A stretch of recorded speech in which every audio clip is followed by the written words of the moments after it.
Hello and welcome to the Love Unfiltered podcast. I'm Ellie, the founder of Tend, for those of you who don't know, and I help women overcome any self-doubt and heal through all of their past traumas and give themselves the confidence in themselves before they jump into their next relationship.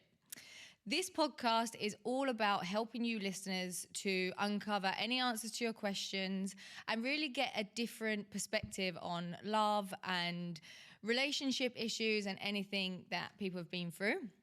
So today I have the lovely Rachel Fenton, with me, and she is an ex-Love Islander from Series 2. Actually my favourite series. Oh, amazing. And yes, she's on with us to answer any questions that I have in terms of the celebrity world, coming out of the villa, finding love in the villa, and also transitioning from being a nurse to now here life in Dubai. And we've also got a few listeners' dilemmas that we are going to go through. So welcome, Rachel, and thank you so much for being here. Thank you for having me. I'm so excited. You are welcome. So I'm going to jump straight in with the question of the villa. Yes. And transitioning from being a nurse and going into that world of just being in the villa with just a few people. How was that and how did you handle that? It was crazy. Like, it really was nothing like I expected it to be, because I went onto the show not really knowing much about Love Island, not really knowing much about any type of celebrity world, anything like that. And because Series 2 was very new still, so the show hadn't really blown up by that point. So I did not prepare myself at all from going, literally working for the NHS, being a nurse, just newly moved to London. And then I was thrown into this wild life of like celebrity, like the partying, the Love Island, like the social media like side of things. So yeah, I was really unprepared for it. But it was amazing at the same time. I'm kind of glad that I didn't over prepare for done it if I had. Yeah, I can imagine. And like Series 1 and 2, nobody really, I mean, by Series 2, most people were watching it. But Series 1, I loved Series 1 too. But like then by Series 3 and 4, you could kind of tell that people were going on it for different reasons. Yeah, for sure. Did you go on it to find love? So I kind of did it for the experience more than I didn't really think that I was going to meet anybody. I was like, okay, like this is a TV show. Yeah. Realistically, am I going to find the love of my life on here? Probably not. But I definitely didn't go on to become famous. Like I didn't really think that would happen. Yeah. Because the show hadn't blown up, no one really knew of it. My reasons for going on it weren't to like get loads of followers or anything like that. It was more just like, okay, I've been given this opportunity. Yeah. I'm not going to turn it down. I'm going to just go for it. Okay, so because you were given it, did you apply or did somebody approach you? So someone messaged me on Instagram, you know, they have all of the producers. I'm not sure if it's producers or just scouts. And then I applied after they suggested it. Okay, yeah. So I had that message and I was like, okay, I'm going to apply. Oh, absolutely. And then I applied and I went through the process, which I think is quite different now to what it's like when I went on it. I think the interview process for Love Island now, I've heard, is absolutely insane. I can imagine the amount of applicants they get now in comparison to back then. Yeah, for sure. Crazy. So then going into the villa, like how was it trying to find love within the villa? Because you have to really at least try, because you need to get coupled up to last on the show. So how was that? It was weird because you feel very under a microscope there. And especially me, I was quite conscious of how I was being portrayed. Like I was because I was still employed by the NHS, I was given like an absence, so like an unpaid absence, so to speak. So I knew I was always going to go back to work afterwards. So I was always very conscious of how I was being. Like I didn't want to swear, I didn't want to like snog too many people on there or just be inappropriate. So I think I was definitely holding myself back in some regard. I didn't want to be portrayed as like a girl that was going off and trying to like get with loads of boys. So I was quite cautious and quite careful. But it was fun. Like I was, because of that, me being conscious about my work, I found it harder to like make the connections with the boys in there. But then, I did end up like going and meeting someone. So you did, and correct me if I'm wrong, but this is going through memory. Yeah, he then left the villa for you. Didn't he? Yeah. That was crazy. That was crazy. I remember watching it, thinking like, "Wow, that's like Yeah, it's the only bit of the show that I've really watched back. Okay. Yeah, because I didn't really like want to watch the whole bit that I was on, because I think like everybody always says they're like, oh, I don't like watching it. But it was like the only segment that I really watched, and I was like, oh my gosh, that was wild. Like when he left like that, like it was amazing. It was. And it proved to you, I suppose, that you meant more to him than just the show. Yeah, and it doesn't really happen nowadays. Like I don't feel like anyone does it anymore on the shows. On show or off show. Yeah, on show or off show. It's so true.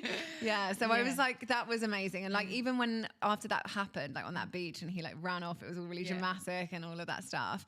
I was like, is this even going to be shown? And they're like, yes, this is like amazing TV. And I was like, yeah, like, and when I watched it, I was like, yeah, this is so cool. Yeah, absolutely. So then coming out of the villa, you're coming into this celebrity world. You've literally been thrown in at the deep end.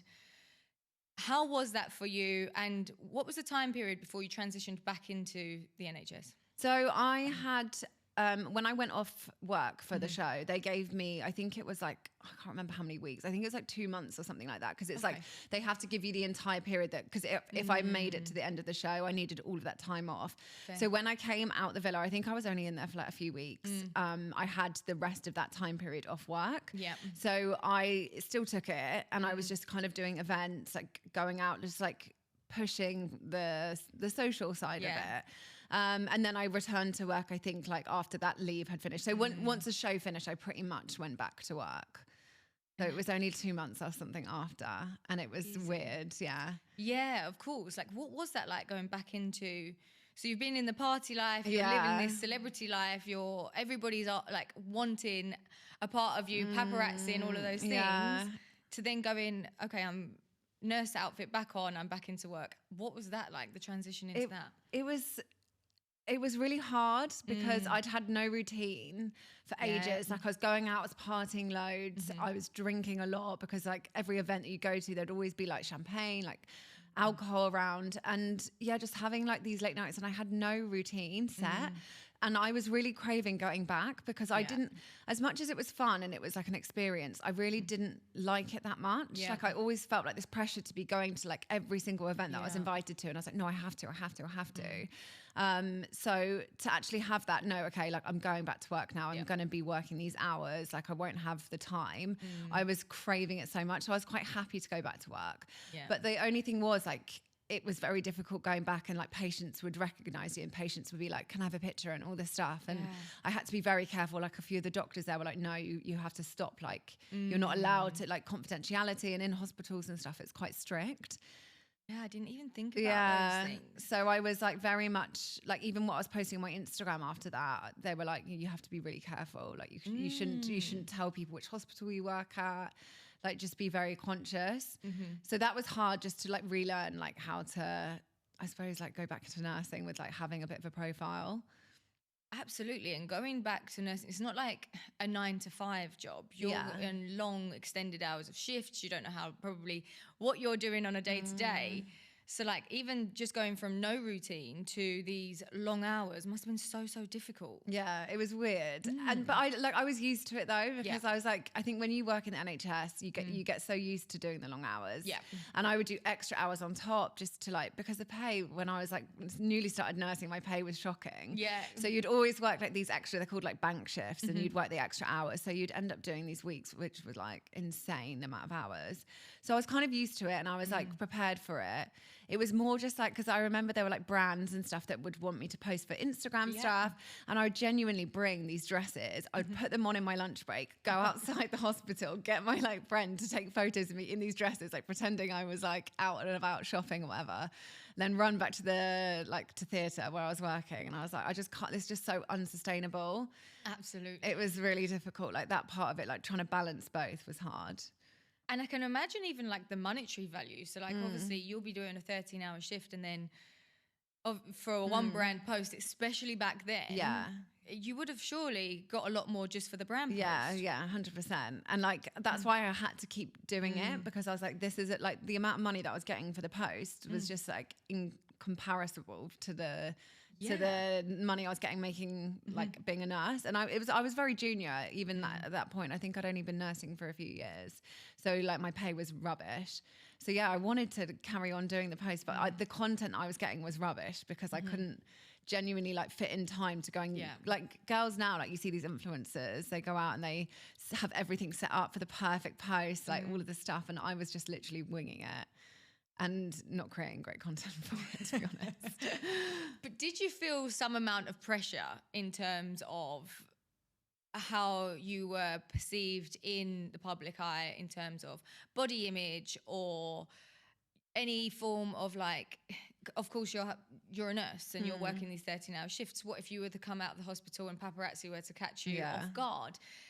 Did you ever feel that pressure that even during your working hours, I need to look a certain way?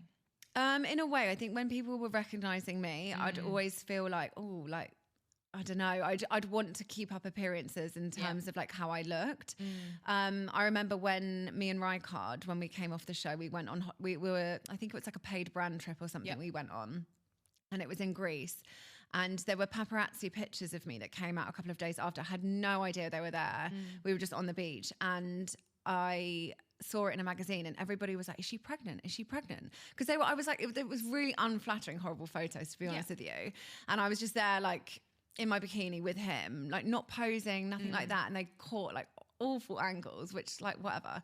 But it was, everybody was like, she's pregnant, she's pregnant. I was like, I'm not like, because they were saying I was fat and I'd put on weight because obviously I was going out a lot. And, you know, I didn't feel self-conscious. I was in a relationship. I was absolutely fine. But then these like comments, it was the first time I'd really had like negativity towards me afterwards. Yeah. Because I had quite positive press after the show. Like I didn't really get much hate, which was nice. But it was the first like point where people were saying like nasty things. Yeah, of course. And like after that, I really became conscious and I was really, and it really affected me because it was like, it's all the Daily Mail comments and you shouldn't read them, but I was. And then that's when I was like, I have to go on a diet. I feel like this. And I released a statement a couple of days later being like, I'm not pregnant. I was on the beach with my boyfriend at the time. Like, just relax. Like, don't make these comments about me.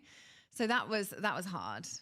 Yeah, and it is such a tough world to be in, especially when I would say series 2 is when it started to blow up a bit more. So like you were all thrown into that limelight, and of course when you're laying on the beach, you're gonna get bad angles. Yeah, like, even the tiniest person, like you're going to. So it must have been really, really tough. How did you then handle those comments and be like, right, I'm going to try and ignore them? Or did you then go on this journey of, I need to, like you said, go on a diet, but do I need to change the way that I look? Do I need to, I don't know, fall into that trap of surgery or Botox and fillers? I know that I've read an article of you saying you became addicted to that, but was it because of that was that the pinnacle moment for you? Or it was definitely a turning point because I'd never really experienced it before. It's the first time I'd ever really been sort of like, you go out and you get paparazzi shots when you're going to an event or you're glam, you know, but actually having these like photos taken when I was unaware somebody was there, it made me feel very weird. And that it did spark something in me where I thought, okay, like now do I feel like I can't relax? Like when I'm out in a public space, like do I feel like people are going to come and try and take more unflattering photos? I didn't really then go on any crazy crash diet. I mean, I did before I went on the show, but then afterwards I became more health conscious. I was like, okay, I know that I'm out partying a lot. I know that I'm working and trying to balance this life with like the Love Island side.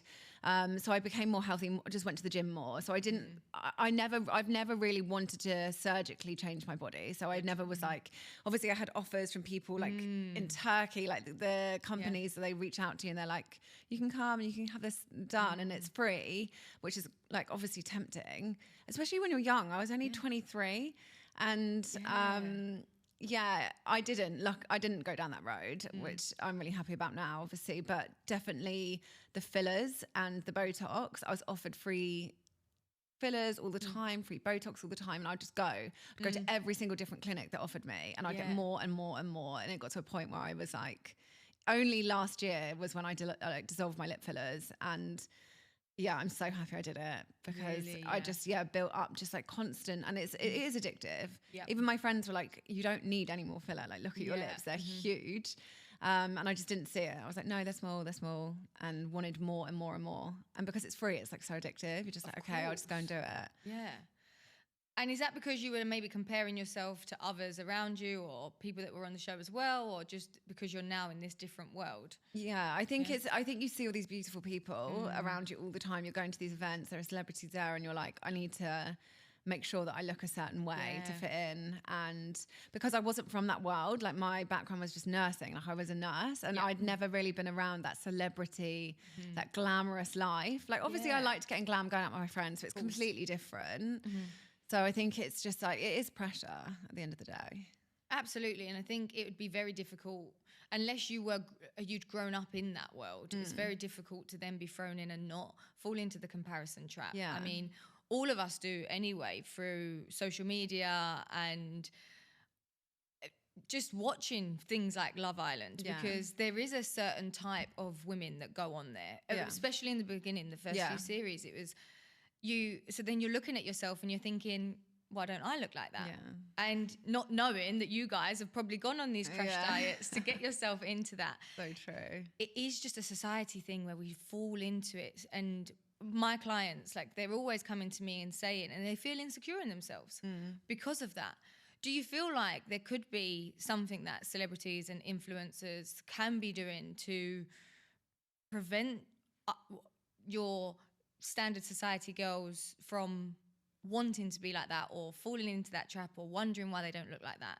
I think it's getting a lot better now. I think there's a lot of celebrities now that are like putting things on, like without filters, without makeup, like showing the other side and being like very open about how they feel in terms of the pressures as well.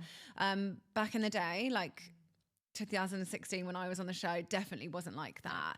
And I do think everyone can be doing more for sure, like now, and just being more open and being more honest and putting more realistic photos on, like no makeup. Like it's quite a difficult thing to do, don't get me wrong, because it's scary and you're putting yourself out there for people to judge you, especially if you've got a lot of followers on Instagram and you're posting these photos, you know. But I think even for me, when I see celebrities doing that, I'm like, oh, that's so nice to see. Just like the real side, like, you know, even those ones where women post like posed versus unposed, and you can really see the difference, and like it's nice. It is nice, it really is. But then when you've gone through what you went through back at the young age of 23, where you're on the beach and having those, it's really then difficult to then think, right, I'm going to show my natural side, when you got basically trolled for doing that before. So it is tough. And even for myself, like even if I'm posting a reel, I'm not going to go on there with no makeup on for it to go right. I'll go on my story, but it really is tough to make that, because you don't know how viral it's going to go. Yeah, so true. And it's like, scary. It is scary. Because it's also like, you're kind of showing your true self. Like if you can just post like pictures of yourself looking nice, and you know you do, that's kind of like, it's fine, because it's not the real me. Well, it is still you, obviously, but it's not like, you don't open yourself up for that judgment, and you're kind of keeping a bit of yourself back, and you're like protecting it. Yeah, that's how I felt anyway. And I'm like a perfectionist about things that go up there, and like I don't really like to show too much. So it's intimidating for people to, you know, like you said, like post things without makeup on, because you don't necessarily want to give that part of you. Exactly. And it is, I suppose, like you say, nice to keep it private. And when you said just touching on that you don't like to post too much, what is your decision behind that? Because obviously we have so many influencers that post their entire life. And then we have people like yourself who just post what they want people to see. What's your decision process behind that? I think at the beginning, when I first came off the show, I was always pressured to post so much, and like to show what I was doing all the time and where I was. And like the management that I had were like, you need to up what you're posting and you need to show people more. Yeah. And I just didn't like it. I didn't want to do that. Like, I don't want to be like at a dinner and like constantly posting everything in, because people are just glued to their phones. And I wanted to be able to live my life and enjoy it. Yeah. And especially now, I just feel like as I'm getting older, I'm 31 now. Yeah. I'm just enjoying trying to be present in the moment, and like just take a step back from that like life of social media and Instagram. And, you know, I'll go like a month sometimes without posting anything, just because I don't I don't know. I don't really know what to post. Like I'd post like pictures of like my dog or like things like that. But I like to be in control of what people see rather than being, and it's more just a privacy thing. Like I quite like keeping some things to myself. Yeah, and I think it's nice for you to be able to be at that position to do that and feel comfortable with doing that. And really, basically what you're saying is you've taken that pressure of the celebrity life off of yourself from the age of 23 to the 31. You're now in a different headspace. Yeah. And it's not my life anymore. Like I don't like, I'm not like an influencer in terms of like, that's my main source of income anymore. If it was, then I probably would be a lot more open about things. If I was making a lot of money from doing it, then it's kind of different. And I get why people, you know, there's other influencers out there who are making so much money from showing their whole life and they have to be quite on it. Whereas I, you know, I'm still working as a nurse and I'm still doing that. Like that's my side of things now. Yeah. So yeah, I think that's kind of why. Absolutely. And I think fair play to the influencers that are making thousands and thousands and hundreds of thousands of pounds. There is absolutely nothing wrong with it. But it's a pressure. Yeah. And the moment you take your foot off the ball, I know your engagement goes. I know. That's what's, and it's just like that constant thing of like, I don't want to have that feeling anymore of like, okay, like checking all my insights, checking this and becoming upset. Because I think people become like so obsessed with it. Oh God, yeah. And I just wanted to move away from that and like just show what I want to show and then keep back what I want to keep back. Love that. Now diving into going into a public heartbreak. So heartbreak is one of the hardest things that somebody can go through anyway. Yeah. Let alone when you've got the whole world or half the world at least watching. Yeah. How did you handle that and what was going through your mind at the time? It was so stressful, honestly. Like heartbreak is awful and I'm not a good person. Like when I go through a breakup, I'm terrible. Okay. Like I find it really, really difficult and I hate change. Like I hate kind of like moving away from something that I'm comfortable in. Yeah. And then, so when me and Michael broke up, it was hard because you have so many comments on Twitter, on Instagram, so many direct messages all the time asking what's happened, give more information, like just tell your story, blah, blah, blah. And I think I just wanted to forget about it. I wanted to process what was going on, process the breakup.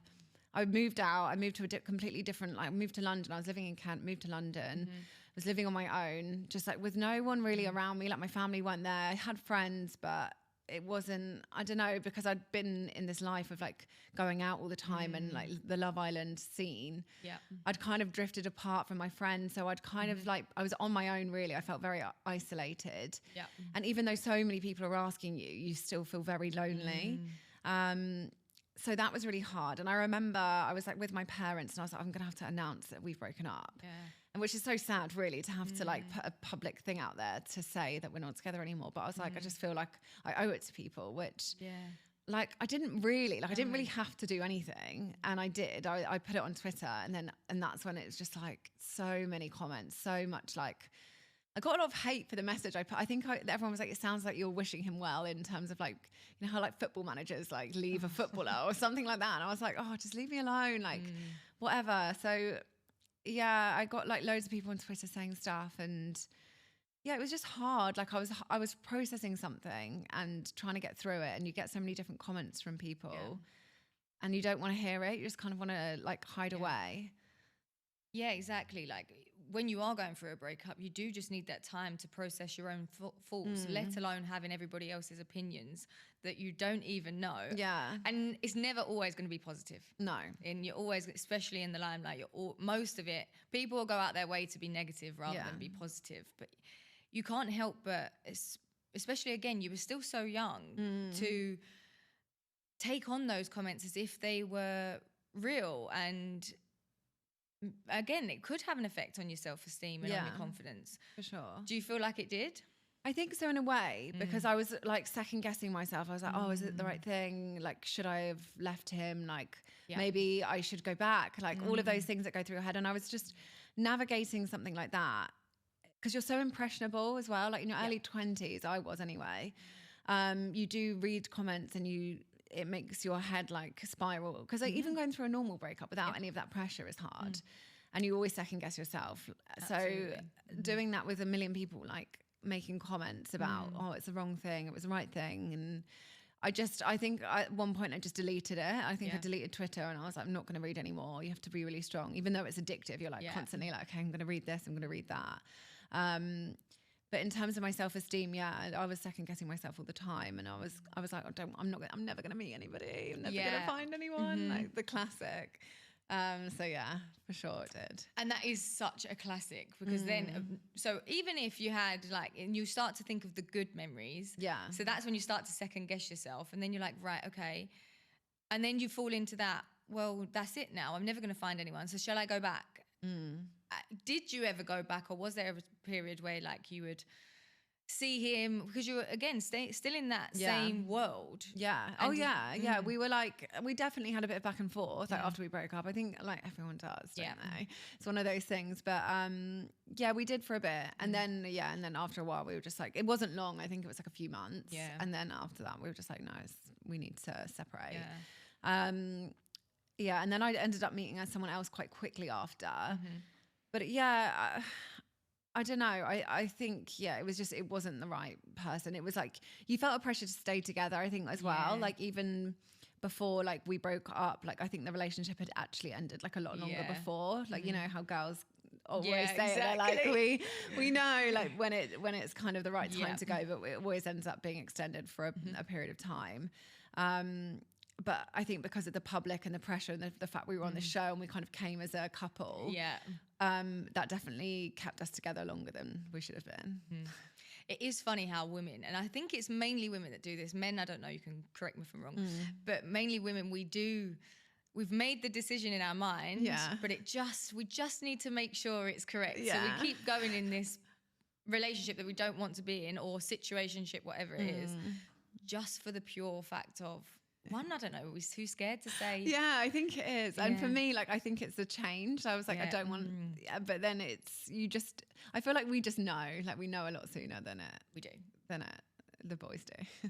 For sure, but that stops us from going back as much, I think. Whereas a man will always reach back out at some point. Whereas I think because we've made that decision, even if they reach back out, we're like, actually, no, because... It's done. It's done. Like in my head, it was done months ago, but you just found out about it now. Yeah, so true. So true. It's quite handy, really, because then you kind of end up processing it, I think, still whilst you're like, when I did anyway, when I was still with him, I was kind of like, right, okay, like building up to it. And you end up processing it almost a little bit before you end up breaking up. Yeah, absolutely. So sorry, guys, we're letting you in on our secrets of inside the man's woman's world, but it is true. Now, you've just mentioned there that you don't like change. So here we are sitting in Dubai. Yes. So that must have been a big change from did you move from London to here? Yeah, I moved from London to here. And I'd only visited Dubai once before I actually moved out. So I wasn't that familiar with Dubai in general. But it's the best thing I ever did. I love it. Yeah. And was that a hard change for you? Because again, there's a lot of, maybe back at home you were having a lot more brand deals and things like that, and then coming out here, as much as it does happen here, it's not as regular or because there's obviously a few limited brands actually here in the Middle East, but a lot of, I know that it gets sent to you, but like that world change from the spotlight to Dubai, how was that for you? It was fine. I didn't think too much into it. Like when I moved over here, it wasn't kind of thinking about stuff like that as much as I still have a management. I still get certain things, like with certain brand deals, etc. It was slowing down because my focus was on work and like nursing and stuff like that. So I wasn't really pushing for anything in terms of big deals and other bits. So it wasn't at the top of my priority list in terms of, okay, this is why I'm going to stop myself from moving to Dubai because of it. But yeah, like I'm still getting a few things. I'm still doing a few like posts here and there, but nothing crazy. But I don't mind it, honestly. I'm really happy here, and it was scary. Like the change was scary for sure. And because I didn't really work at the first 6 months I moved here, I wasn't working as a nurse, so I was kind of thinking, oh, maybe I should like push my Instagram a bit more, try and like open it up again. But then being in Dubai, it was harder. But yeah, no, I love it. I love Dubai. Yeah, it is a very nice life. Yeah. And now obviously you are back into nursing and into skincare. And do you feel like life has become now just your own life? You don't feel that pressure to entertain your followers anymore, or I don't know, be in that limelight. You can live life here a little bit more privately. Yeah, and peacefully. Like I think in London, like when I was single, so I had a period of being single for about, I want to say like 6 to 9 months maybe. Yeah. Maybe a bit longer. And I was going out in London a lot, and I was tagging restaurants that I was at, and then I'd have paps come down, take photos of me outside these restaurants. And it seemed like they were doing it all like there was a period where it kept happening like once a week, and they would take photos of me just talking to random men in smoking areas, and they would be like, oh, the new, and it was like a constant thing. It would be like a new man every week, and I was like, these aren't my like flings or my like boyfriends, and that was like, I felt that very intrusive. So moving to Dubai, like here the rules are very different. You can't take pictures of anyone, like there's no like paps, anything like that. It's very, very different.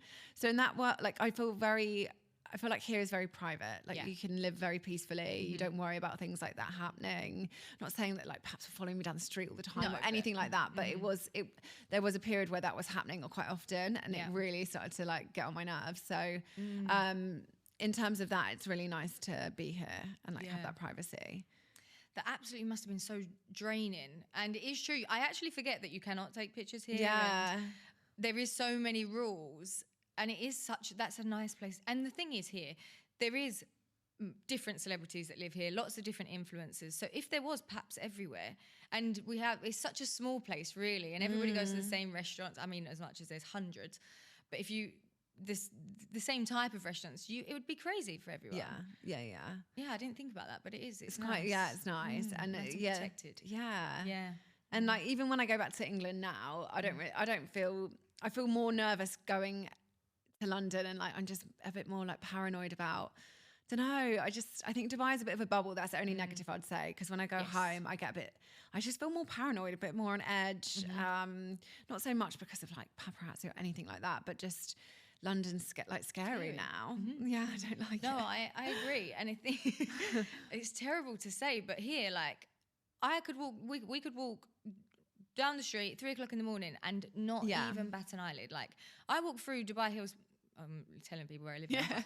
I walk through the park at least like at 10 o'clock at night if I just want to clear my mind. I don't care. I have no phone. I have nothing. Safe. I feel so safe. So yeah, it is a bit of a bubble, but it's a nice bubble. So true. But yeah, I love the bubble. Exactly. Wouldn't change it. Yeah. So I'm going to go on to listeners' dilemmas. Okay. So I've got 3 dilemmas that I just want your perspective on it. I'll give my perspective on it. And it's just really to help the listeners, because I'm sure a lot of people are going through the same things, understand different perspectives on it and what they think we should do. So apologies for getting my phone out, but they're on here. So the first one is, I've been with my boyfriend for about a year now, and I've caught him messaging a girl on Instagram. She was sending him photos, and I've called him out on it at the time, and we've squashed it, but ever since then, I feel uneasy. What do I do, and would you class this as cheating?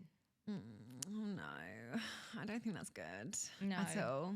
I mean, for me, yeah, that's cheating, especially messages, like photos, if they're like explicit photos, things like this. That's just a straight up no. And I feel like trust is so important. You have to be able to trust him. If you can't trust him moving forward, it's going to be a nightmare.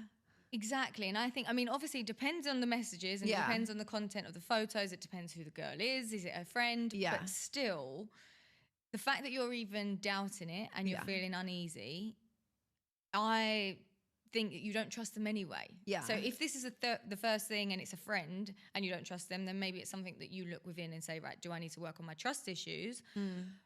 But the fact that you're asking if it's cheating, for me, I wouldn't want my boyfriend to do it. No, for me, that's cheating. Yeah, that's a sackable offence. Absolutely. I just think you need to have a level of respect. And if you let him get away with it, this one's easy. Yeah, for sure. Yeah. And he continues. Yeah, you can't.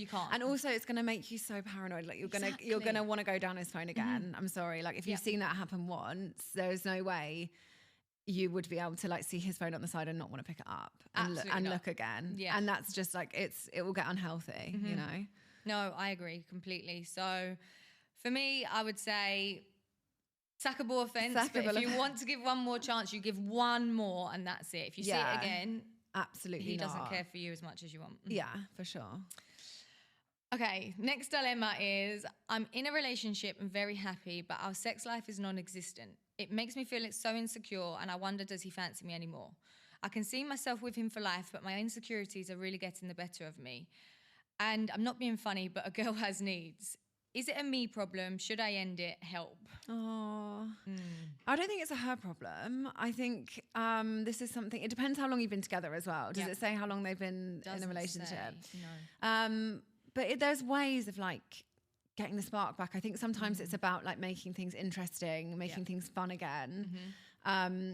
And I know it shouldn't all be like on her to do it. It's like it's both of their responsibilities in a way to keep the spark alive, to keep their sex life going strong. But maybe talking to him about it, maybe like speaking, being quite open and honest.